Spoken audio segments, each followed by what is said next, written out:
This is Gary on Thacker. This reminder of Space Jam: A New Legacy or Space Jam 2. Now, is this as good as the first one? I would personally say yes. I think the first one's a little outdated, but I just, the animation, it isn't great. I mean, it was in the late 90s. So, I mean, it's not bad. It's a good movie, but I actually like Space Jam: A New Legacy a little bit better because it's made for a more modern audience, not for 90s audiences. I'm not even. I'm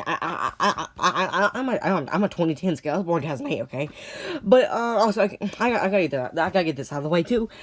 LeBron's acting is better than Michael Jordan's in the first film. It's still not great, but it's better than his in the first film. Don Cheadle's pretty good.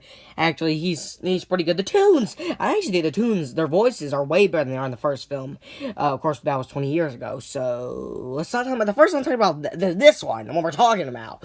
I thought the tunes were. I thought the animation was pretty good. The way they turned live action, I didn't have a problem with it. Honestly, it didn't bother me. Like, oh, yeah, okay, they can do it. So they're gonna do it because they can do it. Basically, this film is just a giant commercial, just like the first Space Jam. So you can't be mad at it for that. It's basically like Warner Brothers and the Looney Tunes is Ready Player One. It's basically like that. So LeBron James has a round of two, so he can get his kid back from Don Cheadle, and then I gotta play a basketball game. It doesn't really make that much sense, and it's Don Cheadle's character's Al-G Rhythm. I laugh every time I hear that word. It's just so funny. It's so funny and clever, and of course all the guest appearances of all the Warner Brothers characters. Some I'm sure most of you guys don't even know. I barely knew any of these, but some of them were very low down characters. I did not even expect to be in this movie. Some of them were in the front lines too.